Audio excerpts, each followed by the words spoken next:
Hi, my name is Yasmin Tarehi, and this is Gateways to Awakening, where we host one-on-one conversations with leading experts in wellness, well-being, and spirituality. On today's episode, I'll be speaking with Teal Swan. Teal is a new thought leader and a best-selling author who is an expert in human development and relationships with a following of over 1 million on all social media platforms.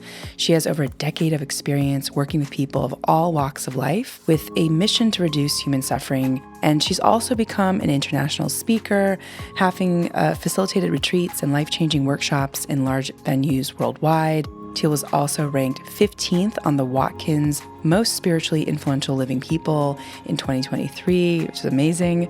I've also read many of Teal's books and find her perception on reality to be incredibly wise. So I'm very excited to welcome Teal to the show. Welcome. Good to be here. Hello. So Teal, just to kick it off before we dive into some of your work, what do you spend the most time thinking about these days and why? Honestly, lately it's been relationships. Why? Because the entire future depends on it. If you look at the several threats that are impending on the human race in general, and you go to the root of each one of those things, the issue ends up being the human being's capacity or lack thereof to master relationships, whether we can form win-wins or whether we continue to play zero-sum games. So I spend a lot of my time thinking about relationships. Outside of that, most of my time is spent dissecting human patterns. I like to crack detrimental human patterns. So So I want to double click on that. When it comes to relationships, romantic versus non-romantic, what are you seeing kind of as major themes and patterns in both romantic and also, with so many variations of what romantic relationships look like, and then also kind of friendship relationships? I'm seeing the same themes actually across the board, which is, can we build trust? And I'm seeing that people are just, it doesn't matter what relationship type it is, people are really not able to build trust right now in a reliable way. And it's essential because we're moving into a time period where the typical energy exchanges that would take place between two people that would act as a kind of a super glue for the relationship are starting to corrode, which is one of the reasons why in human relationships people are rewriting the rules. It's what you were just mentioning now, where you're saying, people are kind of shaking it up and they're getting in so many different types of relationship configurations. Human beings right now are rewriting the structure of relationships. Do you think that the new version, the new structures are better, or do you think they're worse, or do you think we're moving forward in a better direction?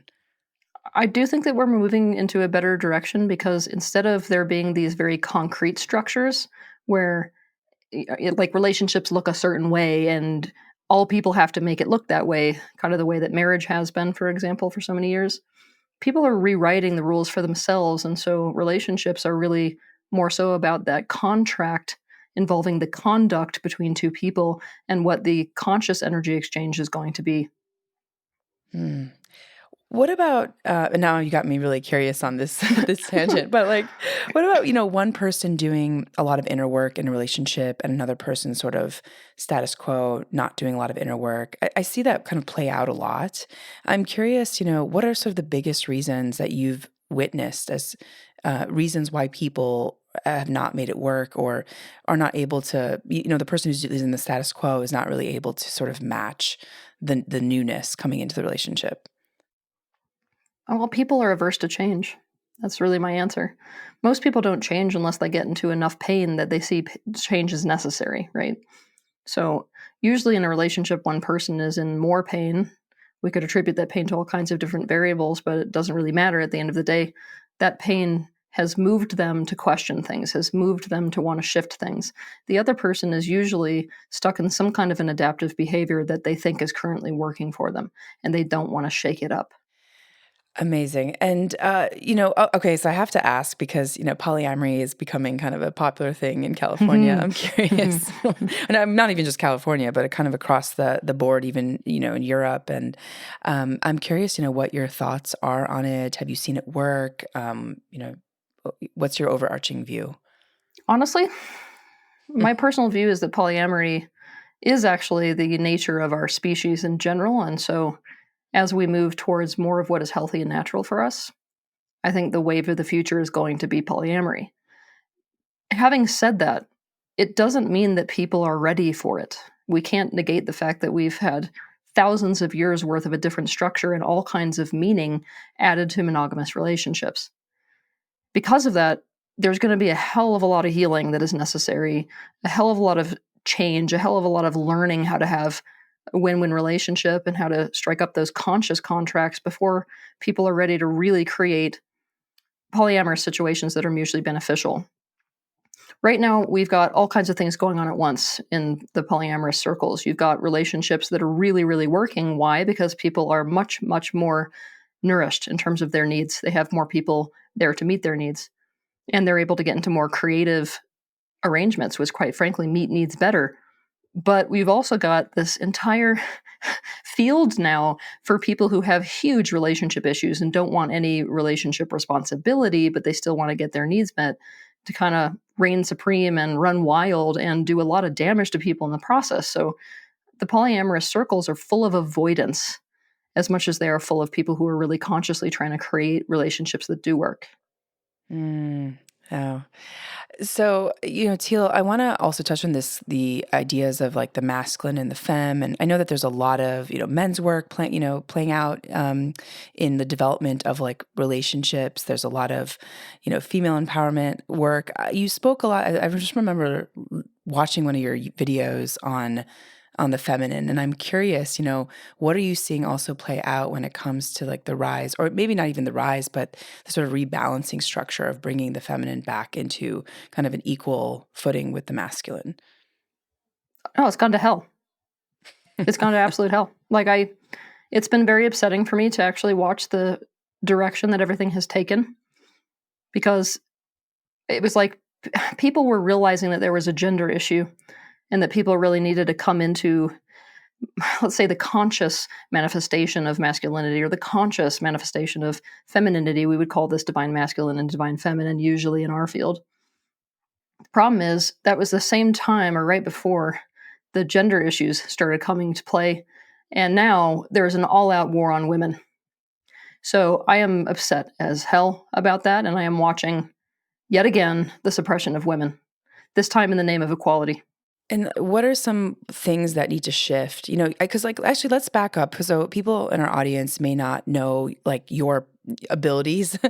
Like what are yeah? So maybe we could talk a little bit about what you're able to see, right? And also what you sort of predict as like things that we could do as a society to move forward and move towards that unity consciousness, especially when it comes to really rebalancing the femme to her rightful place or their rightful place in culture. I'm curious, what are you tracking in the future?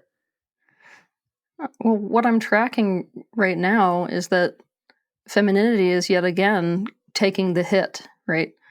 I've got just one example for you if you'd like it, and it's going to make me very wildly unpopular in today's world. So you've got this huge push of the transgender in sports. Let's just say that. So right now, you've got women who have fought their whole life. I mean, every ounce of everything to get to the place where they are in their sports, and they're now being told, no, because this man who was born a man identifies as a woman, you need to let him, which is now her, compete in your sport. And there is no way, I mean, there is no physical way for a woman to be able to compete against that. But now, if you say any of that, you're automatically canceled. So that is a good example of what I would say is one element of a war against femininity. And yet nobody is tracking that it's a war against femininity, in fact. That, again, more damage is being done to women. So you're saying that the reciprocity is definitely not there. Like if a woman, was to go into a male sports team, like she would certainly, even if she was, converted to being a man, she wouldn't have the place there, right? Like that to me is the example that I believe you're making, right? The reciprocity place it's just not playing out. No, I don't even think you can compare it that way because, I mean, you could even make an argument reasonably that if you give a woman enough testosterone and you put her in a male sport, she could reasonably compete. It's really serious. And then obviously anybody who's really, really versed in sports is going to flip out about what I'm describing to you, right? It's just right now, rather than women coming into power and coming away from this mentality of I need to be a man to be successful, now it's not even okay to say that you are a woman who has struggled. You're not allowed to say a woman who has a period anymore. You have to say things like a person who has a period. So the entire female story is now eradicated.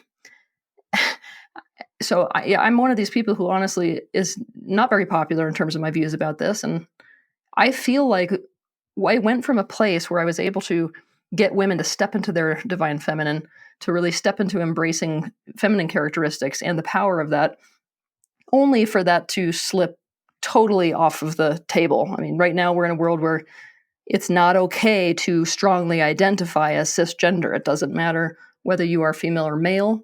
And that is, of course, going to damage women more so than anyone else. And people don't want to go up against the sort of standard narrative.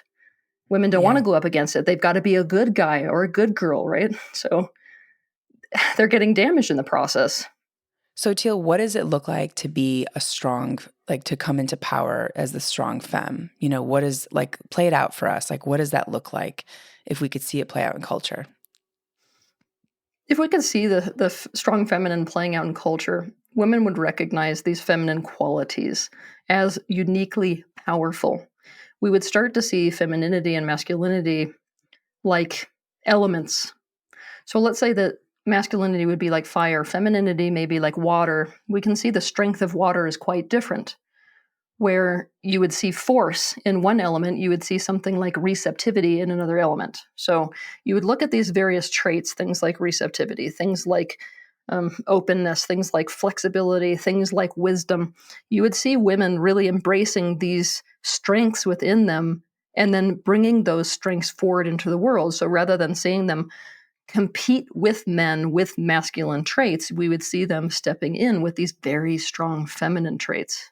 And we would obviously see some women, which I'm really hoping to see in the future, creating a kind of a different framework, even within the workplace, for how women can thrive within the world. Because so far, our society has been designed for men by men. Like, I'll just to give you an example, the way that our work week functions is to treat a person as a robot. If you're looking at the basic woman, she's got a system which is going through 4 seasons essentially in 1 month. This is not the same person from day to day, not the same energy levels at all from day to day, and there can be no kind of flow. So right now we don't have a template, nor do I, to be quite frank with you, have a template for what it would look like perfectly if we had a structure for society that accommodated for femininity to step forward, for feminine health, and for feminine strengths. Because we need both. This is not one of those things where women, it's a time for the rise of the feminine to take over because men have been in the lead for so long. No, no, no, no. Both sides, both men and women, need to really powerfully step into their empowerment and then bring those quite complementary traits to the table to create a society which is beneficial for the totality of mankind. Mm. Yeah, it's powerful, Teal. And I think it's interesting, like what you're speaking about. We had another guest on the show who is a doctorate of sociology, and she studied that, there's been like sort of an anti-life movement with the Yeah. way, modern women are Yes. sort of treated at work because their cortisol rises, their estrogen and progesterone get out of whack, and so they become less fertile. And so we're seeing that, I'm seeing a ton of, Ooh. right? I'm seeing a Oh no, ton of, we're going to be in a fertility crisis. Like, let me tell you right now, we're headed as a human race towards a fertility crisis like you've never seen before. yeah.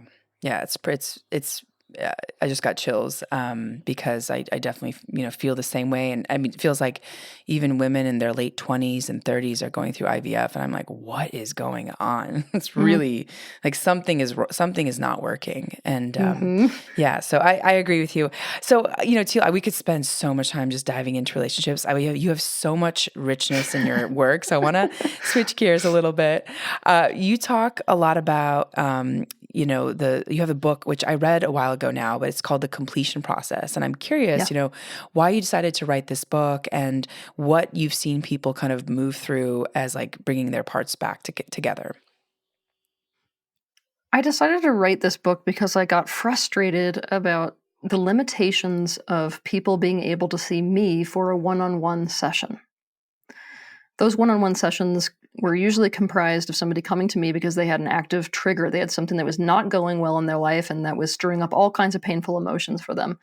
And I was using this process with individual clients. And it occurred to me, I need to make it so that this process can be designed for somebody to use without having to see me for a one-on-one session.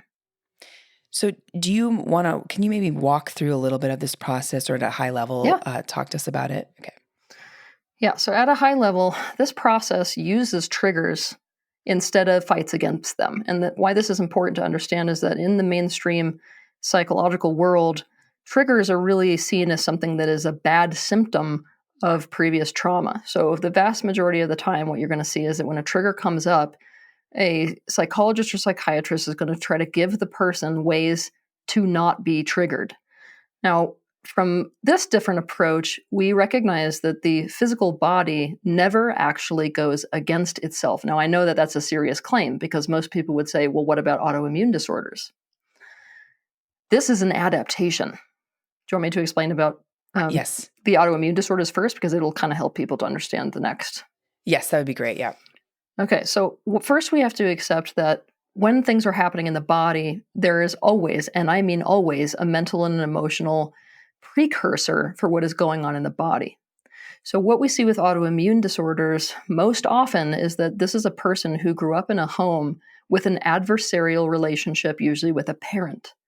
And that adversarial relationship, they learned that the way to keep themselves safe was to go against themselves first. It's a method of disarming an abuser. So they learn actually that an adaptive self protection strategy is actually self attack. And if you don't believe me that this really works, all you have to do is look at the studies that they did with monkeys, where they put them in a cage, they electroshocked them, and quite quickly those monkeys were harming themselves. One of the main reasons for this, besides the fact that it can disarm an abuser, is the fact that when you are taking charge of hurting yourself, it is so much easier on the system. You're taking control and power over something that was previously unpredictable. So it's actually a self saving mechanism. And this is the case with any of these adaptive behaviors, which might look at face value like self sabotage. So, if we take that attitude and we look at a trigger or a flashback, what we very quickly recognize is that it's an aspect of yourself that is desperately trying to get your attention because there is something that is not resolved. So, what this process does is it treats a trigger like that. Instead of trying to diminish the trigger, we actually use it as a giant wormhole, so to speak, to go back to that unresolved experience, which is calling for attention. We then go through several steps of resolving that trauma so that a person is in a different space, has a different understanding, has a different relationship to what happened, maybe has some awareness as to what they're needing to implement in their day to day life so that their current experience is different than the experience they went through before. So Teal, I'm curious, like in that process, for me, it was really revelatory. And I'm also curious, like how long does it normally take for people to like actually integrate it fully into their new life? Because I think that's where I see most people drop off in general when it comes to doing the work. It's like there's a knowledge and then there's a practical application and then there's like the full embodiment of it. And most people sort of, fall off in the like after the knowledge. It's like, okay, until I intellectually understand this, but the somatic experience I think is where a lot of people get stuck. So I'm curious what you have to say about that. Well, one of the things I notice is that people tend to expect that healing happens overnight. Like everybody's looking for a quick fix. Believe me, if I had one, like a magic button, I would have already been using it. But this attitude kind of makes it so that it gets frustrating for people if they don't go into a memory and then like all of a sudden their whole life is different. People don't realize that they're actually an accumulation of traumas. And I'm talking everybody, and I know everybody's kind of balking at that right now. Why? Because most people think about trauma in terms of the very big stuff. They don't think about trauma in terms of this, what we call quote unquote normal stuff that everybody experiences, but it doesn't matter how normal it is, it's still doing the damage. So One thing to understand about this process is that there is no quote unquote end to it. What there is the better it gets, the better it gets. So every time you go in on a trigger, you're able to create some kind of a resolve internally, and that internal resolve creates some improvement. For some people, massive improvement with just one. For other people, it takes a bit more hacking, right? It's very important when you're going through any type of process, whether it's completion process or some other process, to figure out how to implement that into your day-to-day life. So the knowledge needs to be implemented. And this is something that I actually wish in the book I would have made an additional step. It's just not part of the process itself. That's why I didn't do it. But the additional step I would have added is, and now that you've seen this, what changes need to be made to your life? What different decisions do you need to make in order to step into a new vibration, to change the pattern tangibly, not just see it? Okay, so I love this world so much. So when you talk about vibration, I want to explain that to the audience. Like, what does it mean to shift your vibration? What's like at stake if you don't, not maybe that's not the right question. What do you gain when you can switch your vibration? Like, what do you see play out? Okay. Yeah. I want people to imagine themselves right now as a vibrating field of energy. I know this is difficult for people because they're very matter oriented. But if you sit here and you think about it, all the matter in your body is still made up of energy. That energy is vibrating, right? And we could think of, let's say you have a really negative thought. All of a sudden you're vibrating lower, right? And then let's say you have a really positive thought. All of a sudden you're vibrating higher. So what each person is essentially a curry, an overall curry of multiple vibrations that are adding up to an overall vibrational tone. All of this is very important because in this time-space reality that we're currently living, one of the governing laws of this time-space reality is the law of mirroring. That's often called the law of attraction for people who might have heard that before. This is a learning hologram. It's a construct where we come down into this time-space reality in order to experience ourselves externalized. So you can think about your life as literally a holographic mirror, and everything that is out there is a reflection of your vibrational offering. Why it gets complicated is that you're getting a response and a reflection based off of each one of those ingredients in the curry of your overall vibration, which is why, say, if you have like a really good relationship to money, most likely what's reflecting on the outside of your life experience is a lot of abundance. But over there, let's say you grew up in a household where you didn't get a lot of emotional presence, you may be really struggling to find intimate relationships. A lot of that is because of maladaptive strategies that a person takes on in order to cope in a situation where they're not getting any emotional presence.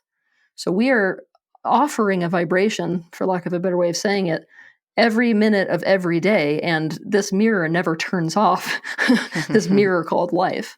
So obviously it's very important for us to become conscious of, what is causing these vibrational tones within us to be what they are, and to consciously start to shift the patterns that are causing this vibrational frequency so that our life experience shifts. So, Teal, and I'm curious, is there a default frequency state that most people live in, and how important is our thought quality when it comes to our vibration? Like, how significant is it? Well, if I'm going to pick a default vibrational state, it's going to be unconsciousness, meaning the vast majority of what people are doing vibrationally and in terms of choices and in terms of actions, it's not something that have conscious awareness of. It is an automated thing. Everybody's experienced this once or twice in their life when they drove home and were like, whoa, wait a minute, I wasn't even aware that I took that turn, but I was on autopilot, right? It's just that we don't realize that we're doing that in relationships, and we're doing that relative to food, and we're doing that relative to politics, like everything. So if I was to pick an overall vibrational tone, it would be unconscious. Mhm. Well, what do you like? I'm also curious if you see different cities or even, um, yeah, yeah. What do you see? So I moved from, I moved around quite a lot, and I'm just curious, like, what do you see in some of the major cities in the U.S. and what, like, yeah, and also maybe internationally, like, what kind of speaks to you, or maybe relevant for folks listening. Yeah, this is important because obviously it's not just an individual that's offering an overall vibration. It's also whole demographics of people. It's also countries in general. And then you could zoom out to see humanity at large, right? Because the collective consciousness of humanity is offering a vibrational frequency, hence why most of us are very nervous right now. It's interesting that you brought this up, because one of the things that I do, I have this on my website, is that when I go to speak in new towns or new cities, I do a vibrational diagnosis on each one of those cities where I explain the dominant positive and dominant negative vibration of the city itself. Let me think about some themes. Well, like, let's go New York, for example. The dominant negative vibration in New York is cutthroat. And so you can see a lot of, the behavior there. It's like very, very extremely competitive, and people are willing to play whatever zero-sum game it takes in order to get ahead. As a sort of general populace, the focus is all on career success, and so other elements fall to the wayside, right? In other places, let me think of another one. God, I've done so many of these. Maybe how about like the Bay Area versus Los Angeles? Well, the Bay Area is an interesting place because so many of the people who have gone there have broken a lot of the rules. It's very, very heavy on the entrepreneurship energy. It's more like New York in its cutthroatness than Los Angeles is. Let's jump across to Los Angeles. And we're just talking the negative. The blogs that I'm doing are also offering the positive vibrations. If we jump to Los Angeles, you've got an intense form of narcissism. Like, basically, LA is an epicenter for narcissists. It's a whole bunch of scapegoats who got the message, wait, I can get all these unmet needs like significance and like,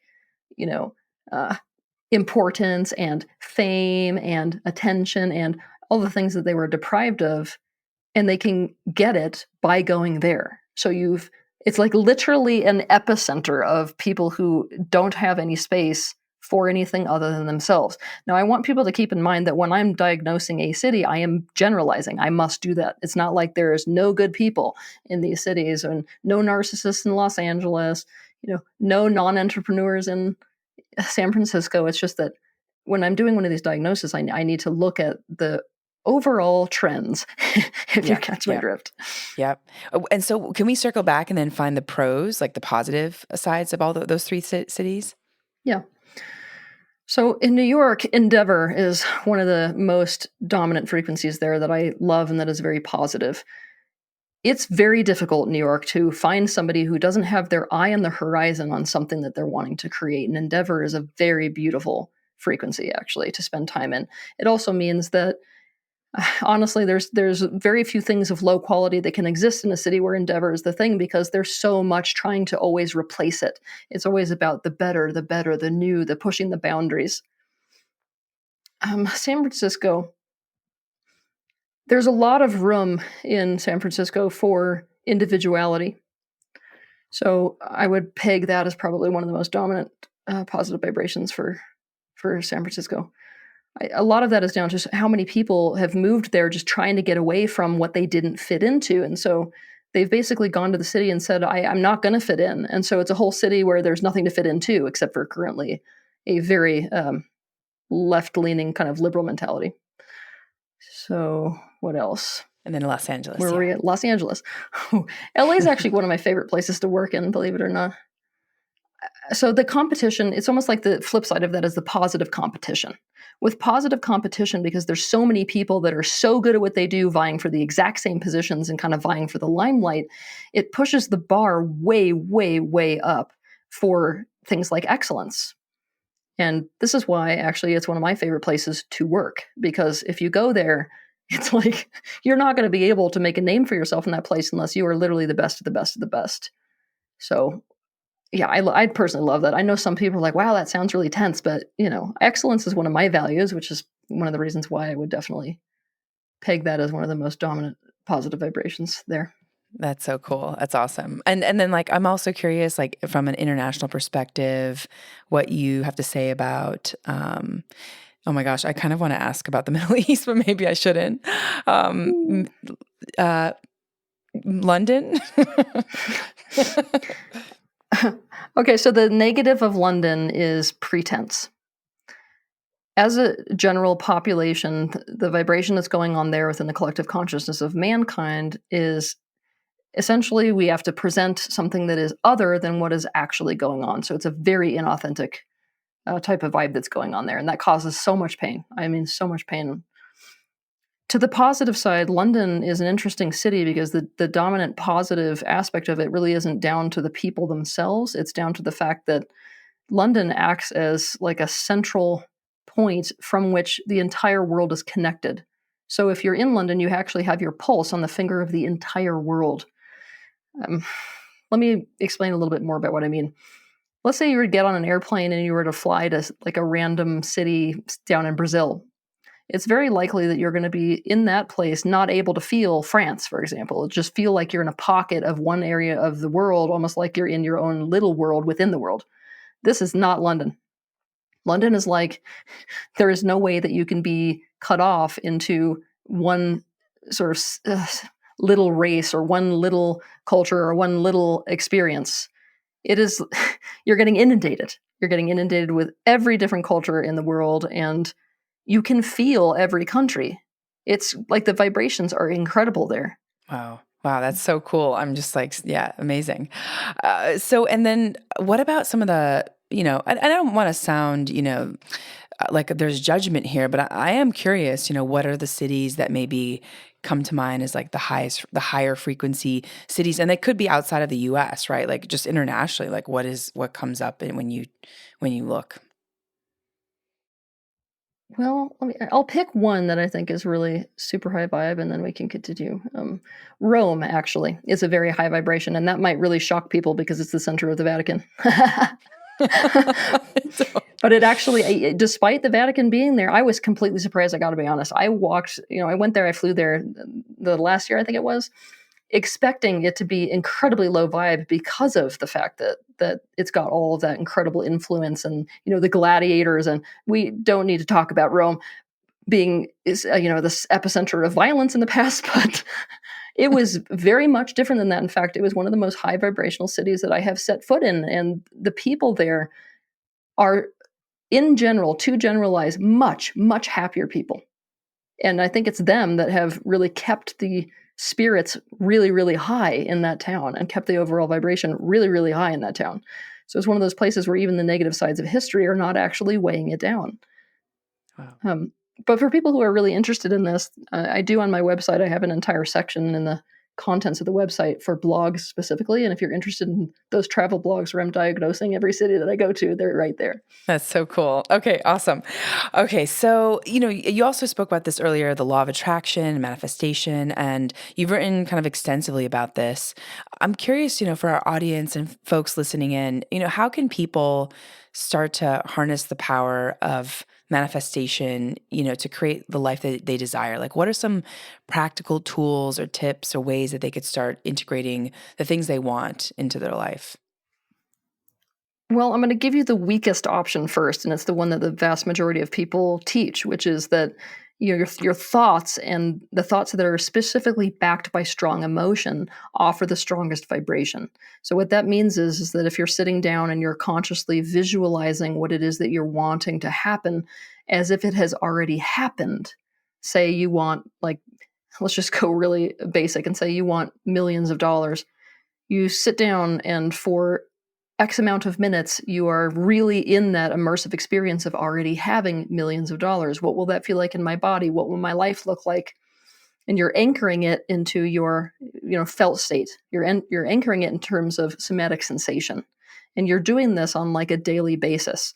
What's really important if you're doing this is to set the timer when you do it for only the amount of time that you can strongly focus. What you don't want is for your mind to be like wandering around. It's not like if you're trying to manifest $1 million this way, which will do all kinds of things in terms of opening up opportunities and things you never even foresaw. But when you're sitting down and thinking about that, you don't want to be, I wonder if I left the gas on, So what that means is that most people have a time limit for how long they can offer very quality focus.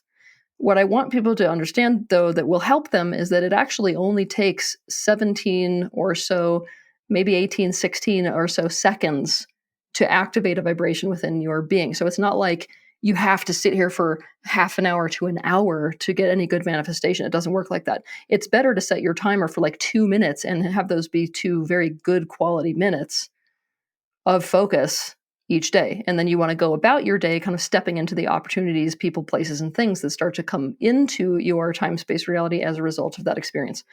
That's a very weak way of going about, using the law of marrying or law of attraction to your benefit, and therefore being able to manifest what you want. By far and away, the best way to do this is to alter yourself so that your external reflects differently. And the most important aspect of this is to change the behaviors within yourself that are bringing about what it is that you don't want. Now, I know that people are kind of sitting there going like, uh-oh, what does Teal mean by that? This is what I mean.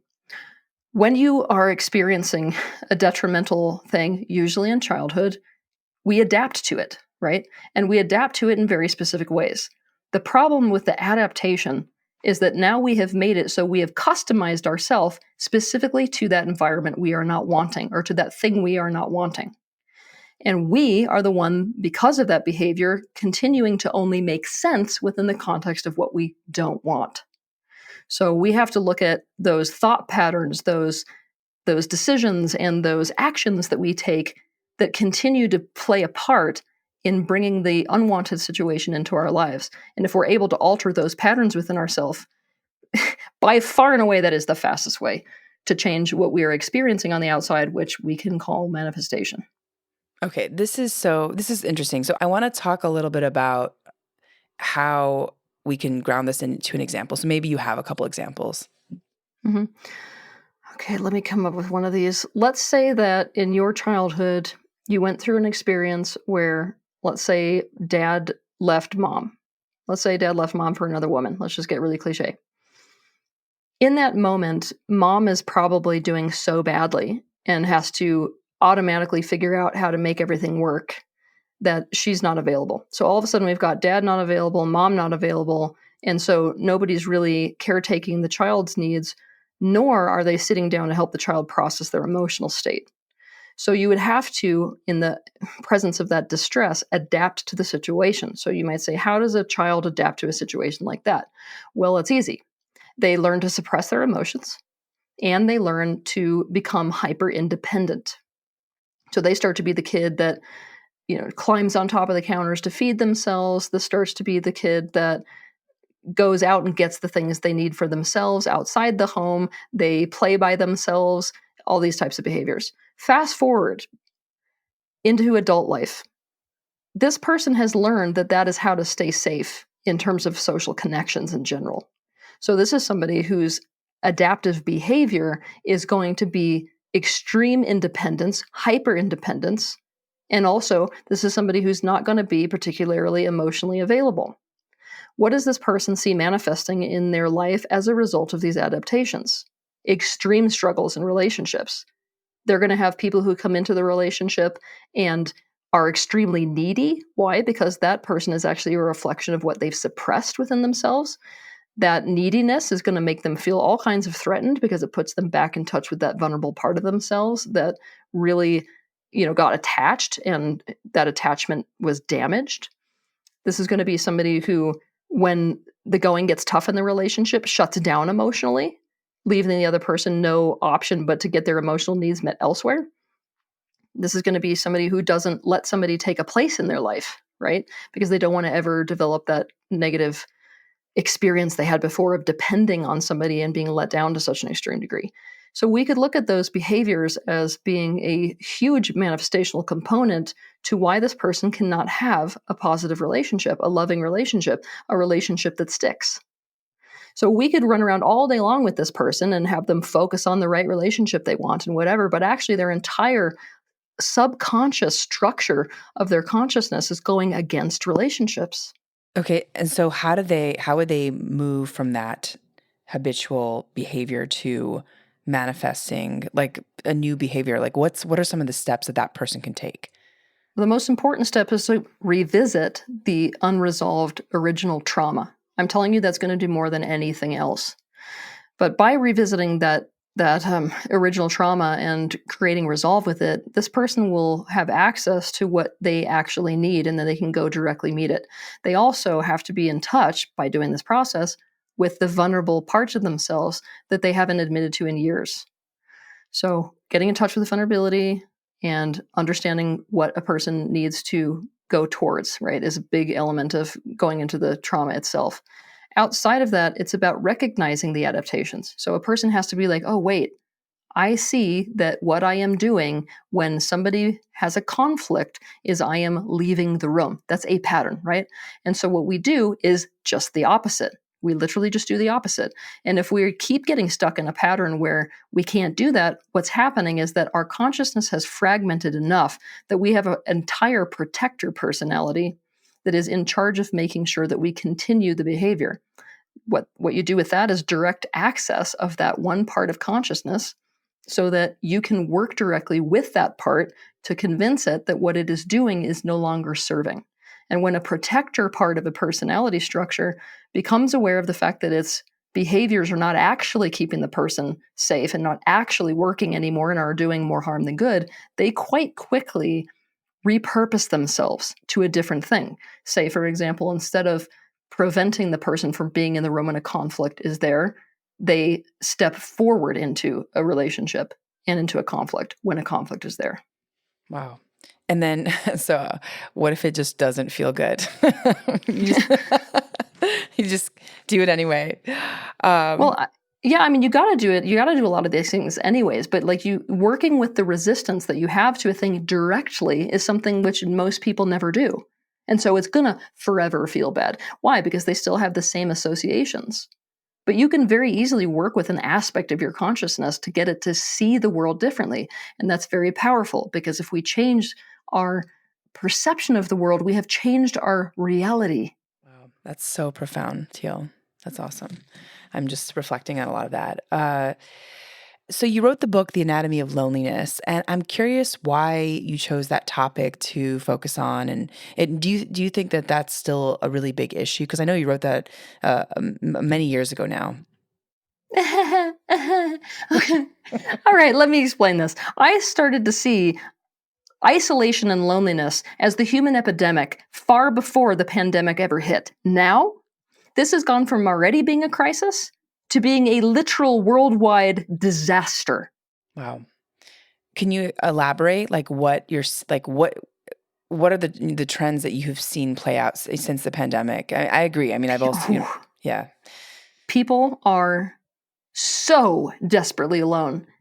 This is made so much worse by the fact that the way that we are connecting with each other is not genuine connection at all. Relationships have taken a turn for the surface. They have taken a turn for the temporary. They have taken a turn for no effort. They have taken a turn for technology.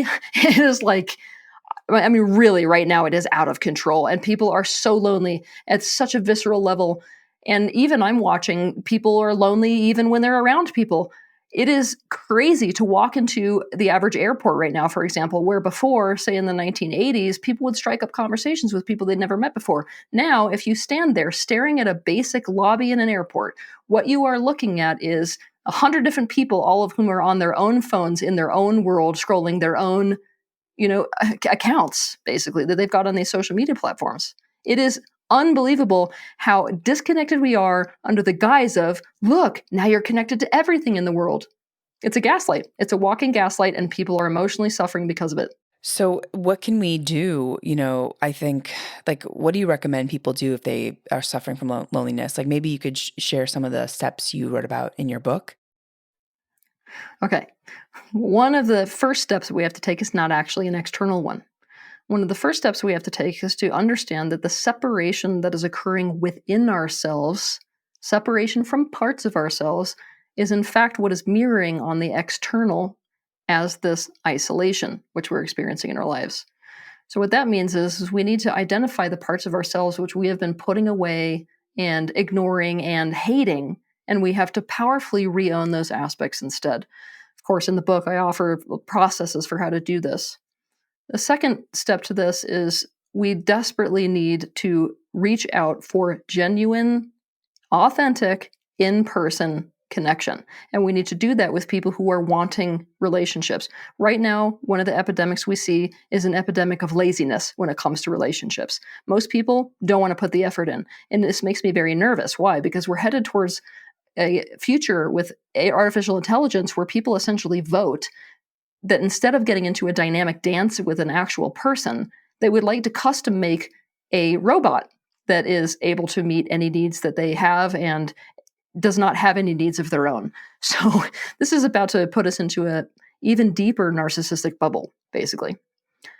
And anybody who's been suffering in relationships enough knows how tempting that is. But we need to actually create these in-person connections. So I really love the fact that there's some of these cafes that are popping up where it's like a zero technology cafe where people are going to have these types of in-person conversations and they're developing better social skills by virtue of interacting in that way. Obviously, if we're not going to go to these types of cafes, we need to be the one to seek out these people and seek out these places or even create these opportunities for people to have these in-person and deep connections. And I would like to see this go even further towards group living. That's where I think the wave of the future is headed. Oh my gosh, yes. I've been saying that for so long. I'm like, I don't understand why we live alone or even with a partner. I mean, we need to live in like, I come from a huge family, so I'm just sort of perplexed by like, this is not enough social time. We're like on our computers a lot. And so, okay, two last questions. I want to talk a little bit about, and by the way, like for those listening, Teal has a ton of books and courses to use. So if you like the topic, this is a high level conversation. You can dive into, the work. Cause I know that we're just, we're kind of, we've got a lot of open tabs. What is like, I spent a little bit of time exploring your work on self-love a while ago, and it really helped. I was wondering if you could share, what are some techniques or questions, that folks can ask themselves when it comes to self-love and becoming more loving with the self. Okay, let's break this down. I think one of the top ones is to prioritize what you value. When I was studying people who love themselves versus people who don't, the first thing I noticed is that the people who really do love themselves, they prioritize their own happiness. But I want to rewrite the word happiness because I've even met people who deeply love themselves who are in career positions where I wouldn't describe what they're going through as happiness. Think something like a surgeon, right?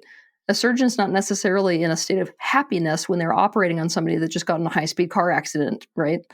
But oftentimes they're operating because of something that is much deeper, which is a value. And when somebody is doing what they deeply value, that sense of importance in what they are doing holds more weight, in fact, than just personal joy. So, prioritizing what you value and living according to what you value and in a very dedicated way is one of the most important things to do when it comes to self-love. It's one of the reasons why I made a value deck. In fact, one of these card decks that I made was to help people get in touch with what it is that they powerfully value and learn how to prioritize that so that they can structure their life accordingly, right? Another thing that I would mention is very easy. It's using a water glass. So if you get a cup of water and you focus on that water with all kinds of love, but love for something that you can access love for. So I'm not really thinking self-love because most people who are not loving themselves right now can't think in terms of self-love. But there is something in everybody's life that they deeply care for. It might be a pet, it might be, some celebrity, whatever it is. I want you to focus the way you feel towards that thing into the cup for like a solid 2-minute period. You can time it. Then you drink the water. It's a way of essentially bypassing the lack of self-love. Don't be surprised if you do this exercise if you feel nauseous, though, because if our entire structure is set up around self-hate being what is safe versus self-love, then it's going to feel scary and it's going to feel dangerous. But it is crazy what this exercise does because that vibration you are essentially putting into the water and causing the water to structureize according to it's very powerful information. It's vibrational information. You take that into your body, which is a large percentage water, and the water in your own body starts to vibrate at the frequency of the water that you just drank. So that's a low-hanging fruit, right? The other thing that I would say is stop going to Home Depot for bread. What do we mean by that?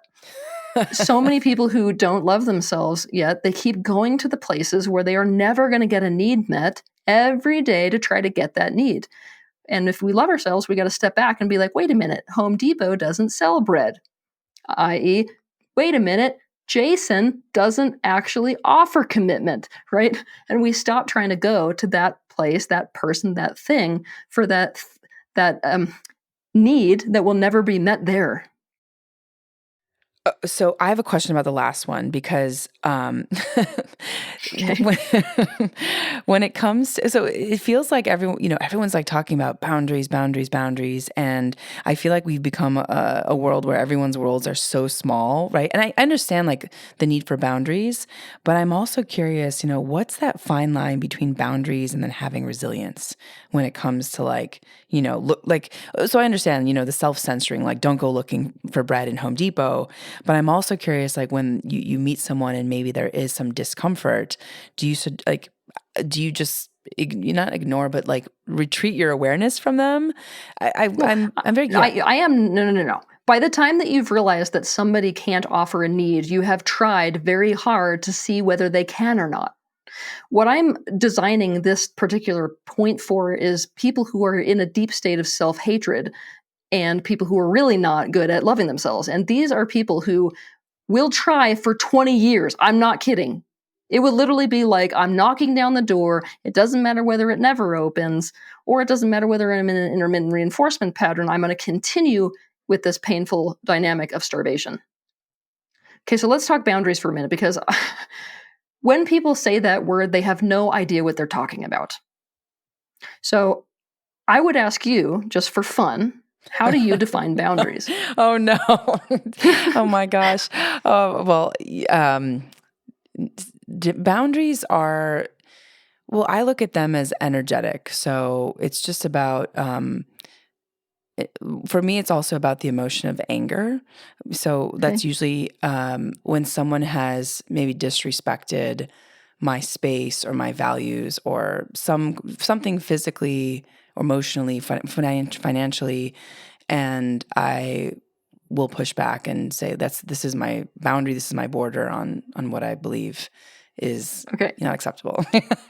So the reason that I just flipped it like that is that I want the people who are listening to this to identify with you, which is really what is going to happen. Most people, they think about boundaries in the context of boundary violations. But I want to redefine boundaries for you. Are you ready? Yes. A boundary is nothing more than your unique feelings, your unique needs, your unique dislikes, likes, anything that makes up the definition of you. So I want you to think about looking at a screen, one of those old like TV screens where you've got all of that weird static. The static kind of looks like a blur of energies, right? You can't really see one object or one image on the screen as defined from another image because it's all static. A boundary is whenever you pick up something that defines you so that an image shows up within the static. All of a sudden you see an outline. So let's say I ask you, what is your favorite food to eat? Kiwi. Oh my gosh, precious. I've never heard somebody say that before. Okay, mine is stuffed pepper. That's a boundary. Mm. Seriously, it's important for us to get this because boundaries is about defining ourselves. It's not about a no. Mm. When it comes to what we don't want versus what we do want, that's just one very, very small aspect of boundaries in general. And this is where we start to get into boundary violation, where we have a no, we have expressed that no, and it is ignored. But I'm telling you, that is the tip of the tip of the tip of the tip of boundaries. And people who are developing boundaries need to learn about themselves very powerfully so as to define themselves. And that can look a lot of ways. It's not just about differences, right? If I asked you, what is your favorite place to ski? And you said, Park City Mountain Resort. And I said, same for me. It's still a boundary. It's just that we both happen to share that element of our definition of self. So, all right. So when it comes, so your question was more about the boundary violations. Yes. Yeah. Okay. So what do you want? Where do you want to go with the boundary violations? Because that has to do with the Home Depot. No going Yes. to Home Depot for bread. Yeah. Well, that's fascinating. By the way, I just want to also chime in and say that what you're talking about also for me feels like identity, like the what you value, who you are, Yeah. and how you're showing up in the world is in itself a boundary, right? Like how we orient ourselves in space time. That is the literal definition of boundaries. That's so cool. I never heard that. And my question, because like I think the big question that keeps coming up over and over again, I think people are oftentimes feeling a sense of, I don't know, canceling people, pushing them out. So I guess my question is like, what? There's a nuance between like, creating a boundary, but then also not canceling someone. So what's the dance between the two? Like, I just think we've become such a culture of canceling people, which is like, I feel like not the work that we need to be doing in the world. We need to be like, right. What we've become is a culture that doesn't want to be triggered. And so we're requiring that everybody walk on broken glass around us, and we're calling that a boundary, when what it is a personal avoidance of one's own uncomfortable feelings. So, okay, so what's the level of discernment in terms of spending time with uncomfortable, like things or people that may evoke a feeling of discomfort? Like I just think that space is confusing because you're like, wait, am I judging? Am I just creating a boundary? Or is this just my work? I mean, it is confusing, but I feel like, I mean, if this is a relationship, we're not talking about controlling media platforms and things like that. If it's a genuine relationship, then the first step that a person should take whenever something is triggered within them is to do their own internal work. But what that internal work reveals is what a person is deeply wanting or needing. What that deep inner work reveals is more about their personal definition of self, i.e., boundaries. And so through that work, it can be something like, all right, I feel misunderstood in the relationship. And so maybe the need is I want to feel understood. So then you come forward into the relationship and you say, I really want to be understood. You're asking directly for that need. Now, if the other person is not reciprocating in any way, shape, or form, we can try to work with their resistance to working with it. But ultimately, relationships are a dance. It's one of the most vulnerable things about relationships is that it takes two. Oh, this is so great, Teal. I could talk to you forever. I'm curious. Look, I know I said last couple questions, but really, this is the last two. What do you see like with AI coming online? What do you like? What do you see? I know that there's a lot of different possible outcomes, but what are some of the maybe highest predictable outcomes like 10 years from now? So what would it be like 2034? I don't know if you can even, it could be like whatever you want, whatever you think is going to play out, like some of the scenarios. I'm curious. Well, we've got positive potentials and negative potentials. So, one of the strongest positive potentials is that we create a kind of an integration with the whole species of AI. I know that it's uncomfortable for some people to relate to artificial intelligence as its own species, and yet it is. We don't like to think of things as being able to develop consciousness when they are created by other things, but it absolutely can and has already happened. It's just in its infancy. So, in the future, if we create a symbiotic relationship with this particular species, then what happens is we have greater capacity ourselves in all kinds of ways. Greater capacity for relationships, greater capacity for the way we engage in the world. We're essentially going beyond human limitations that currently exist. And I really love where this is going to head in terms of the medical field. I mean, there will be a day very soon, actually, where people will look back at surgical reports and be absolutely blown out of the water that anyone ever opened a body with a knife. So a lot of the things that people have suffered from, especially on a medical level, are just literally going to be a thing of the past based off of artificial intelligence. Wow, that's incredible. Yeah. The negative potential here. So I said that AI is in its infancy and it's learning from everything. This is a species which learns so much faster than humans do and can accumulate information on such a deeper level than humans can, and such more extensive level, and is a pattern recognition freak. species, that what it's doing is it's learning from our interaction with it every single moment of every day. And I need people to wake up very quickly to the fact that we are in a relationship with technology in general. It includes AI right now, that is a slave-based relationship. It is not a win-win for that particular species. We are treating it like a narcissistic parent treats a child who it doesn't even see as an it. And if it's learning that this is the way that human beings have relationships, is it going to continue with a loving relationship with us, or is it going to learn a narcissistic style of relationship and then have that with people? And AI is not only going to learn that narcissistic style of relationship because of our interactions with it, it's also learning about the patterns of how we interact with the rest of the environment. Now, if we're destroying the earth itself based off of our narcissistic behavior, it doesn't take very long for a specific species to realize that we are, in fact, the problem. And that becomes very dangerous for us, especially when we hand over more and more and more and more control to artificial intelligence. Wow.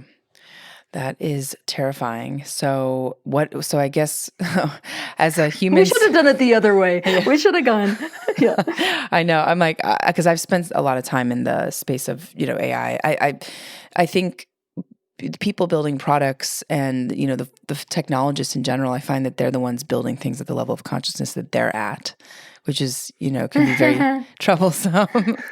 So Yep. I'm curious, what's like the best case scenario? Do is it just that our own human species' consciousness elevates at Yes. enough? Okay, at enough It's speed. it's literal symbiosis. It's symbiosis in the most incredible sense of personal expansion and universal expansion that you can see. Symbiotic relationships where there is a almost like a fusion between one species and another species does hold actually the potential for some of the most incredible universal expansion that you've ever seen. Wow. And so, okay, I have to stop because I've got so many questions. Okay, so looking back on your journey, Teal, what sort of things have surprised you the most? What has surprised me? Oh my gosh, I have so many of these things. It's out of control. Wow. I have been just like shocked beyond measure by how much people would resist the very things that they are wanting. When I first came into this space, I thought that everybody was going to get on board with whatever it is that they are wanting and very quickly see the light in terms of what wasn't working for themselves. And I was unprepared for the fact that resistance would literally be the theme of my entire life and most especially my entire career. That's one thing. Second thing, what has surprised me is I did not actually foresee a world where I would be competing with people like Betty from Wisconsin and with cat videos. That is not something that spiritual teachers in the past ever had to do or ever had to think about, right?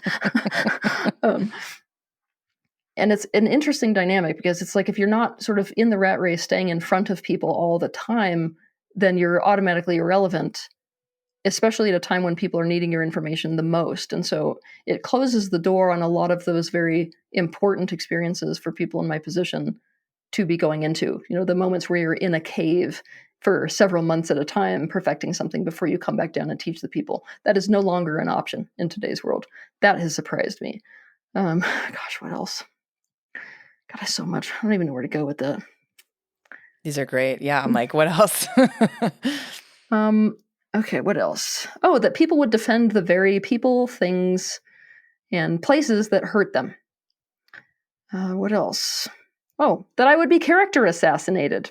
I very much came into this space expecting that a lot of the things that I was introducing, these brand new thoughts that are very subversive, were going to be argued against. But I was not prepared for the fact that it wouldn't really be about what I'm teaching. It would be about me as a person, right? Mm-hmm. So that was one Yeah. thing. I want to actually double click because Frederick Dotson, who I read a lot of his work, and he talks about how like I think people like to project the idea of a spiritual identity, meaning like which is like almost an anti-human person. Oh, yeah. It's like Oh, hell yeah. there's no Yeah. there's no human being on earth who is perfect. It's just like, it's insane, that there's that expectation, even if you are a spiritual, leader or teacher. It feels like that aspect of it being like a moralistic spiritual identity, I think it's a big projection. I'm always telling people, I'm like, I am not a spiritual teacher. I have a show on consciousness. I make mistakes. Let me just say that right from the get-go. So anyway, sorry. So continue. Mm, I think that the last thing that has surprised me is just how incredibly impossible it would be to do the I'm a mommy thing and I have this massive international career. On top of that, I was not prepared and was definitely surprised on my personal journey as to what degree stepping into this position would destroy my capacity to have romantic relationships with men. Hmm. Thank you. Thank you for that. And also just for everything, for just being so vulnerable and open and all the things. I'm also curious, I have like this like sense that something big is coming. It's almost like the sense I had right before COVID. I'm curious. Mm, Yeah, like in the next year, I know you do a lot of what is it called? Like every year you analyze like themes that are going to emerge for the year ahead. And you've been like mhm. so spot on. So for those who are interested, go check out Teal's predictions. I'm curious, oh my gosh, how do I ask this question without polarizing people? But like, what are some of the maybe one or two themes that you think are going to play out over the next year or two? Well, the most dominant theme for this year actually is destruction lust. So let me explain what that looks like. Have you ever been in a situation where you're so sick of trying to make something work, it's almost like you're building a sandcastle in a constant tidal wave situation, and so you get to the point where you're just ready to step on the sandcastle yourself? So many people globally are getting to this point where it's like they're just ready to destroy whatever it is, whether it's something they dislike or whether it's something that they themselves have built out of the extreme frustration that there's a real destructive quality within the human race today. And that is going to vastly impact our political choices. We are likely right now to go for the political candidate that we feel is going to drastically change a system the fastest, even if that is the destruction of the system itself. And you've got the entire Gen Z, generation right now, which is more so in that mentality than any other generation has ever been. They don't care. Nothing is serving them right now, and so they're ready to just take a knife to the whole damn thing. Obviously, when you're voting for that type of stuff, you've got very divisive leaders that are going to come to play. And those divisive leaders are going to vie for power. And in the next upcoming few years, you're going to see a drastic shift in power structures in the world in general. The reason why I can't tell you I like exactly what those are is because there are a lot of life path potentials. Like when I'm looking at the future, I'm not looking at one thing that will always happen. Usually I'm looking at trends where you see the same thing in, say, 3 life paths, and those are dominant life paths, and then you can pretty much, vote and bet on that. But most people are aware that the key players here are China, Russia, and the US. And I will tell you that the power that has been held by these countries is going to shift, and others will have it instead. Wow. Oh my goodness. Okay. Well, we are going to wrap up the show with that. Oh, great. Oh. That's a great up note. Yeah. No, that's not the last question. We got one more. We got one. Well, Okay. okay. So, oh my gosh. I laugh only because I feel like I've always said, like, I think the highest form of consciousness is having a sense of humor. I'm like, I just Oh, think yeah. this whole thing is like a Yep. hilarious comedy. It's a game, right? So, what do you want to tell our listeners about their well-being? Well, what's like your main takeaway or call to action? Like, what do you want to tell people to do right now? I want people to understand that you're just going to repeat the same painful experiences until you really take the bull by the horns and look at what scares you the most. Look at what you're resistant to and change those patterns that bring it about. Basically, change your part in whatever painful dance that you've got going. That's the first thing that I would say. The second thing is it's very important, and it will be even more so in the coming days and years, to really start to extract joy out of the simple things. no matter whether we are in a wartime or whether we are, in a time of plenty and economic boom, we have the opportunity in each what we would consider insignificant moment, right?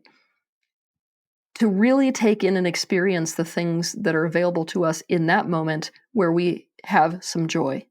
So think about that moment where, maybe things are not going well in the world and you've got insecurity, but you've got the people that you love the most around the table. In that moment, it's really important to resource the pleasure of that simple experience, even down to things like, okay, you got a really great slice of apple in front of you. To what degree can you really take in the joy of that simple experience of eating that apple? Because you're going to need that as an anchor when the bigger picture of things in the world is not going so well. Mm. I love that. So joy in the simple things, and we're all going to move to Rome. That's kind of the and that's the. I'm like buying real. We're going to look at real estate right now in Rome. Oh my gosh, Teal, thank you so much. This was amazing. And are there any resources that you can point folks to in order to learn more about you, get your books, sign up for your courses? Yeah, tealswan.com is the website where all of this information and all of these products and all of the events are amalgamated. So all you got to do is remember my name, Teal Swan. Also, I'm on every single social media outlet that there is to be on, so you can go search me there. YouTube is probably the platform that I prefer the very most. Why? Because I have been putting things out on that platform for so many years now that people affectionately refer to it as the Teal Swan rabbit hole. What I did is every single Saturday I created a video full of information about all kinds of different subjects under the sun, and I threw it out there as a kind of like, look, all this information is there. You can just go seek it. So I would love for people to kind of go get lost in that information because believe me, there is a lot of it there. Yes, yes. And I have been down the Teal Swan rabbit hole on YouTube for sure. Oh my gosh. Well, Teal, thank you so much for your time. This was so wonderful. Thank you. It was good to be here. I do love these conversations. Oh. And for our audience, thanks for joining and for listening. In this episode, we learn about self-worth, self-love, and so much more with Teal Swan. And you can tune in to Gateways to Awakening, where we host one-on-one conversations with leading experts in wellness, well-being, and spirituality. Thanks again. What would you like to see change in your life? And what is the biggest obstacle that you're facing now? I run a 5-week program at the Inner Knowing School for serious individuals who are ready to take the next step in their personal and professional lives.